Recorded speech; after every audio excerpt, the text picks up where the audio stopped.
அப்படி தீர்த்த யாத்திரைக்கு இதுக்கெல்லாம் காரணம் இருக்கு. எல்லாத்துக்குமே ஒரு நிகழ்ச்சி நடக்குதுன்னு சொன்னா அந்த நிகழ்ச்சிக்கு நிச்சயமாக பின்னால ஒரு காரணம். அது நல்லது நடந்தாலும் சரி கெட்டது நடந்தாலும் சரி.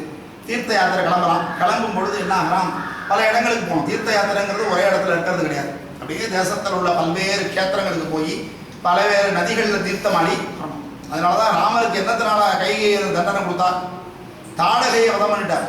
தாடகைங்கிறவ பெண். ஒரு சத்திரியன் பெண்ணை வதம் பண்ணா ஸ்திரீகத்தி தோஷம் வந்துடும். அப்படி வந்ததுன்னு சொன்னா அவன் ராஜாவா இருக்க முடியாது. அப்படி ராஜாவா இருந்தான்னு சொன்னா யாராவது ஒருத்தர் நாளைக்கு புறம் பேசுவார்கள். அந்த பழி போகணுங்கிறதுனால தான் கைகையை சொல்கிறாள்.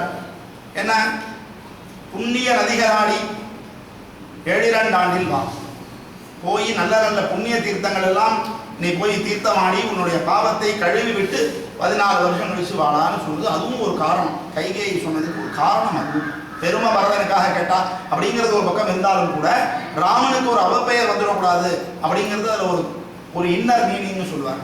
உள்ளே பொதிந்த கருத்து அதுதான். அதுபோல இங்க என்ன பண்றாங்கன்னா, இவர் தீர்த்தமாடி போகும்போது பல்வேறு இடங்களுக்கு போகிறார். கங்கையில நீராடும் பொழுது என்ன ஆகுது, அங்க ஒரு நாக கன்னிகை ஒட்டி வரா. அவ பேர் உலூபின்னு பேர். நாக கன்னிகை, அவ பேர் உலூபி அப்படின்னு பேரு. அந்த உலூபியை அவன் திருமணம் செய்தார். இந்த அர்ஜுனன், அதாவது ஆத்து மணலை எண்ணினாலும் என்னெல்லாம் அர்ஜுனன் கொண்டாட்டி எண்ண முடியாதுன்னு ஒரு பழமொழி உண்டு. என்ன காரணம் அப்படின்னா, ஒரு திறமை உள்ள ஒரு ஆணை இந்த மாதிரி பெண்கள் விரும்புறது ஒரு இயல்பு. அது தவறு கிடையாது. ஏன்னா அவங்க என்ன நினைக்கிறாங்க அப்படின்னா, ஒரு நாள் வாழ்ந்தாலும் கூட ஒரு உயர்ந்தவனோடு வாழ வேண்டும் அப்படிங்கிற கொள்கை உள்ளவர்கள். அதான் காரணம், வேற ஒன்றும் கிடையாது.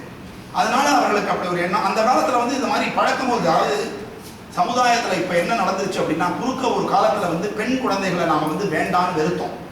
அதனால என்ன பண்ணோம்னா, கருச்சிதைவெல்லாம் பண்ணோம். அந்த குழந்தைகளை கள்ளிப்பால்லாம் கொடுத்து பெண் குழந்தைகளை பல பேர் காலி பண்ணாங்க. நம்ம தமிழ்நாட்டில் நடந்த விஷயத்த நான் சொல்லிட்டு இருக்கேன், ஒரு 20 வருஷத்துக்கு முன்னாடி. அதனால இப்போ என்ன ஆயிடுதுன்னா, எல்லா ஜாதியிலையுமே பெண் குழந்தைகள் குறைஞ்சி போச்சு. இப்போ என் பொண்ணுக்கெல்லாம் வரன் பார்க்கறது ரொம்ப சௌரியமா பார்த்துட்டேன். ஆனால் என் பையனுக்கு வரன் பார்க்கும்போது நான் கஷ்டப்பட வேணும்னு தோணுது. ஏன்னா என் பெண்ணுக்கு பார்க்கும் பொழுது மாப்பிள்ளை வீட்டுக்காரங்க என்கிட்ட அவ்வளவு கெஞ்சினாங்க. அமெரிக்காவில் ஒரு மாப்பிள்ளை, அவர் சொல்றார், PhD முடிச்சிருக்கான் சார், எங்களுக்கு இவ்வளவு சொத்து பத்தெல்லாம் இருக்கு. அவன் PhD படிச்சிருக்கான்றதுனால அவன் ஒரு ஆச்சாரம் இல்லாமல் இருப்பான்னு நீங்க நினைக்காதீங்க. அங்க 4000 திவ்ய பிரபந்தம் மனப்பாடமா அவன் சொல்லுவான். 4000 திவ்ய பிரபந்தம் கிளாஸ் எடுத்துட்டு இருக்கான் அமெரிக்காவில். அப்படிப்பட்ட பையன் சார், உங்க பொண்ணை கொடுக்குறீங்களான்னு. எனக்கும் சரி என் பொண்ணுக்கும் சரி ஃபாரின் போறதுல இஷ்டம் இல்லை, அதனால கொடுக்க மாட்டோம்னு சொல்லுவான். எப்படி அலையிறாங்க பாருங்க. இன்னொருத்தர் அவர் சொத்து லிஸ்டே கொடுக்குறாரு. இந்த இடத்துல எனக்கு வீடு இருக்கு, இந்த இடத்துல இவ்வளவு ஏக்கர் நல்லா இருக்கு, எனக்கு ஒரே பையன் தான் சார், நீங்க உங்க பொண்ணை கொடுப்பீங்களா? 20 பேர் என்கிட்ட பேசினாங்க. நாங்கள் யாருக்குமே மசியலை. நல்ல குணம் நல்ல குவாலிட்டி இருக்கிறவங்ககிட்ட தான் கொடுக்கணும்னு சொல்லி முடிவு பண்ணோம். கடைசியில் யாருக்கு யாருன்னு எழுதியிருக்கோ அதான் நடக்க போகுது, அது வேற விஷயம்னு வச்சுக்கோங்களேன். நம்மக்கிட்ட ஒன்றும் இல்லை. எதுக்கு சொல்ல வரேன் அப்படின்னா, இந்த மாதிரி ஒரு சூழ்நிலை இன்னைக்கு பெண்கள் குறைந்து விட்டார்கள். அப்போ சமுதாயத்தில் ரொம்ப பெண்கள் குறைஞ்சிட்டாங்கன்னா என்ன ஆகும்? அப்போ கல்யாணம் எப்படி ஆகும் சமுதாயத்தில்? அதனால தான் நம்ம சொல்கிறோம், எதையுமே நாம செய்யக்கூடாது, கடவுளுடைய இஷ்டத்துக்கு விடணும். அவருக்கு தெரியும், இக்கலாஜிக்கல் பேலன்ஸ்னு சொல்லுவார்கள், உயிரியல் சமத்துவம். எந்த உயிரியுமே அவர் தேவையான அளவுக்கு உற்பத்தி பண்ணுவார், தேவையான அளவுக்கு அழிச்சுடுவார். அப்படி பார்க்கும்பொழுது இத்தனை பெண்கள் தேவை, இத்தனை ஆண்கள் தேவைங்கிறது அவனுக்கு தெரியும். அது இல்லாமல் நாமளா தலையிடும் பொழுது தான் பிரச்சனை. அதனால எந்த குழந்தை நமக்கு பிறக்கிறதுன்னு நம்ம கவலைப்படக்கூடாது. அது ஆணாக இருந்தாலும் சரி பெண்ணாக இருந்தாலும் சரி நல்ல குழந்தையாக இருக்கணும்னு மட்டும்தான் நாம் நினைக்கணும். அதுதான் கடவுளை விட்டு நம்ம பொறுப்பை வேண்டிக்கலாம், தப்பு கிடையாது. ஆனால் அதை மனசில் எடுத்துக்கூடாது. அப்படி இருந்தது. அதனால கூட இந்த மாதிரி 5 பேரை கல்யாணம் பண்ணிக்கிறதுங்கிறதெல்லாம் சில நேரங்களில் நடக்கிறதுக்கு காரணம் இருக்கும். சில நாடுகளில் அந்த மாதிரிலாம் நடந்துடும். அப்புறம் என்ன ஆகுதுன்னா, உலூபியை கல்யாணம் பண்ணிக்கிறான். அந்த உலூபியும் என்ன பண்ணுறான், அவள் 2 பேருக்கும் இரவான் அப்படின்னு ஒருத்தன் பார்க்குறான். இரவான் அப்படின்னு இவன் ஒரு முக்கியமான கேரக்டர், நமக்கு பின்னாடி பயன்பட போகிறான். அதுக்காக தான் இவன் பார்த்தான். விஷயம் தான், யாரும் வேஸ்ட் கிடையாது. இந்த இரவானுக்கு எப்படி இருக்குன்னா, அவனுக்கு ஒரு லட்சணம் உண்டு, அந்த லட்சணம். அவன் பெரிய ஆளா வளர்ந்தவுடனே அவனுடைய மார்பில் இருக்கிற முடியெல்லாம் மேல் நோக்கியே இருக்குமா. அந்த லட்சணம் தான் அவனுக்கு ஒரு குவாலிஃபிகேஷன். பின்னாடி ஒரு காரியத்துக்கு அவன் பயன்பட போறான், அந்த காரியத்துக்கு அதுதான் லட்சணம். அப்படிப்பட்டவன் அந்த இரவான். அவன் பிறக்கிறான். அடுத்தாப்புல என்ன ஆகுறா, அர்ஜுனன் கிளம்பி நேராக யமுனைக்கு போறார். அப்புறம் தெற்க வருகிறார், திருவேங்கட மலைக்கு வருகிறார், அத்திகிரிக்கு வருகிறார். அங்கே 7 நதியில தீர்த்தம் ஆடுகிறார். திருவண்ணாமலைக்கு வருகிறார். அதுக்கப்புறம் என்ன பண்ணுறாருன்னா, கீழே நேராக வந்தாக்க நம்ம திருவகீந்திரபுரம் ஹயகிரீவரை சேவிக்கிறார். இதெல்லாம் அர்ஜுனன் பண்ண இடங்கள். அதுக்கப்புறம் சிதம்பரம் வருகிறார், நம்ம ஸ்ரீரங்கத்துக்கு வருகிறார், மதுரைக்கு வருகிறார். மதுரைக்கு வந்தப்பறம் என்ன ஆகுறதுன்னா அங்கே பாண்டிய மன்னன் ஒருத்தன் இருக்கான், அவனுக்கு பேர் சித்திரவாகன் அப்படின்னு பேர். அந்த சித்திரவாகனுக்கு சித்ராங்கதையும் ஒரு மகள் இருந்தாள். அந்த மகளை வந்து அவள் வந்து இவனை அர்ஜுனனை கல்யாணம் பண்ணிக்கணும்னு ஆசைப்படுறான், இவனும் அவளை கல்யாணம் பண்ணிக்கணும்னு ஆசைப்படுறான். உடனே அவர் என்ன பண்ணுறாரா, ஒரு கண்டிஷன் போடுறார் அந்த ராஜா, இந்த சித்ராங்கதைக்கு பிறக்கக்கூடிய பையனை என்கிட்ட விட்டுடணும், ஏன்னா அவருக்கு வந்து ஒரே பெண் வாரிசு தான் இருக்கு, அதனால ராஜ்யத்தை ஆழ்வதற்காக எனக்கு நீ மாட்டுக்கு உன் பையனை கூட்டின்னு விடக்கூடாது அப்படின்னு உத்தரவு போட்டாரான். அதே மாதிரி அவன் கல்யாணம் பண்ணிட்டான்.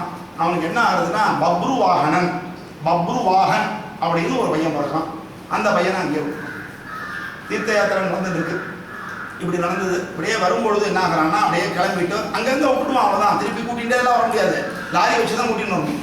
அதனால என்ன பண்ணுவான், அங்கங்கே விட்டுருவான். அதான் சொல்றேன், இந்த கல்யாணங்கிறது வந்து அவங்கெல்லாம் உடல் ரீதியாக அந்த திருமணத்தை நினைக்கவில்லை, கௌரவம் மனம் ரீதியாக. நான் அர்ஜுனனுடைய மனைவின்னு சொல்லிக்கிறதே அவளுக்கு ஒரு பெருமை. கார்கில் சரவணன் இறந்த பொழுது அவருடைய மனைவிக்கு எவ்வளவு பெருமை இருந்திருக்கும். இப்ப கூட மேஜர் ஒருத்தர் இறந்து போனார், அவருடைய மனைவிக்கு எவ்வளவு பெருமை இருந்திருக்கும். அதுதான் நம்ம பார்க்கணும். அதனால வந்து பெண்கள் எப்பவுமே தியாகம் செய்கிறவங்க, இந்த மாதிரி பெருமைகளை சுமக்கக்கூடியவங்க. அதனால வந்து அர்ஜுனன் கிளம்பிடுறான். சித்ராங்கதையும் பப்ருவாகனும் அங்கேயே இருக்கிறார்கள். கிளம்பி அப்புறம் அப்படியே ஒவ்வொரு இடமா வரார். அழகர் மலை வருகிறார்.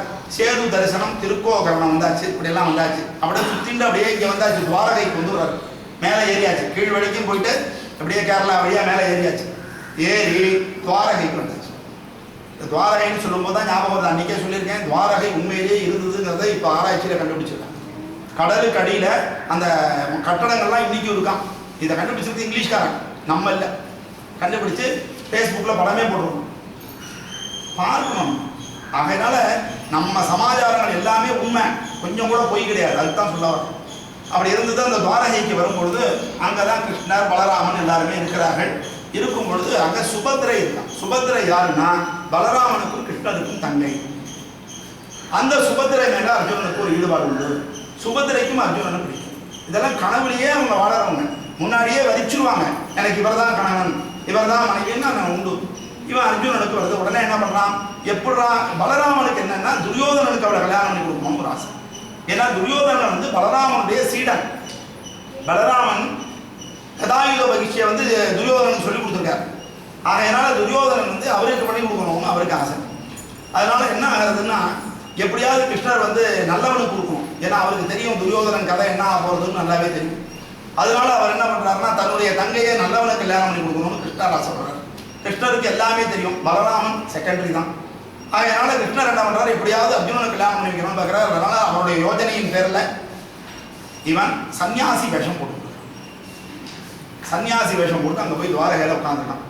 வெளியில் உட்காந்து நம்ம ஊரில் தான் எப்போவுமே சன்னியாசினா போய் டமடமடமன்னு எல்லாருமே காலில் விழுந்துருவோம். அது நல்ல சன்னியாசியாக இருந்தாலும் சரி, போலி சன்னியாசியாக இருந்தாலும் சரி, காலில் விழுந்துருவோம். அப்புறமா தான் ஐயோ அப்பான்னு கத்துவோம். அதனால அவ்வளோ லேஸில் பண்ணக்கூடாது. ஏன்னா இதெல்லாம் அந்த காலத்துலேருந்து அந்த பழக்கம். அதாவது என்ன சாஸ்திரம் சொல்றதுன்னா, காவி உடுத்திட்டான்னு சொன்னா அவனை மதிக்க வேண்டியது நம் கடமை. இதான் நம்ம சாஸ்திரம் சொல்றது. அவன் தவறானவனாக இருந்தாலும் கடமை, ஆனால் அவன் பின்னாடியே போகணும்னு சொல்றது. அவனை சேவிக்கணும், அவனுக்கு சாப்பாடு கேட்டால் சாப்பாடு கொடுக்கணும், இவ்வளவுதான் நம்மளை சொல்லியிருக்காங்க. தவிர அவன் பின்னாடியே போ, அவன் சொன்னபடியெல்லாம் ஆடுன்னு யார்ட்டையும் சொல்லணும். அதனால நம்ம அதை தப்பாக புரிஞ்சுக்கிட்டோம், அதான் காரணம். அதனால வந்து சன்னியாசிகளாக வந்தால் அவர்களை இல்லறத்தார்கள் ஆதரிக்கணும். திருக்குறளையும் சொல்லியிருக்கு, திருக்குறளையும் சொல்லியிருக்கு. அதனால நம்ம வந்து துறவரத்தார், பிரம்மச்சாரி இவர்களை எல்லாம் காப்பாற்ற வேண்டிய கடமை இல்லறத்தார்களுக்கு இருக்கிறது. ஏன்னா துறவரத்தில் இருக்கிறவங்க வந்து தனக்குன்னு சமைச்சு சாப்பிட்டு தனக்குன்னு ஒரு வாழ்க்கையை வச்சுக்கூடாது. அப்படி இருக்கு. ஒரு முனிவர் அப்படிதான் என்ன பண்ணாரா, துறவி, முனிவர்னு சொல்லக்கூடாது, துறவி. அவர் என்ன பண்ணார் அப்படின்னா, சரி அப்படியே இருக்கே, நம்ம ஒரு பால் மட்டும் நமக்கு வச்சுட்டு இருக்கோம், நம்ம வந்து எலி கிளி இதெல்லாம் வந்து வரதே, பூனை வேற வருதே, என்னடா பண்ணலாம் அப்படின்னு சொல்லி எலி பிரச்சனை இருக்கேன்னு சொல்லி ஒரு பூனையை விட்டார். அதுக்கப்புறம் என்ன பண்ணாருன்னா, இந்த பூனையை கஷ்டமா இருக்கேன்னு அதை விரட்டி விட்டார். அதுக்கப்புறம் பார்த்தீங்கன்னா ஒரு மாடு வளர்த்தார். இந்த மாடுக்கு கைங்கரியம் பண்ணுறதுக்காக ஒரு ஆளை வேலைக்கு வைக்கலான்னு பார்த்தார்.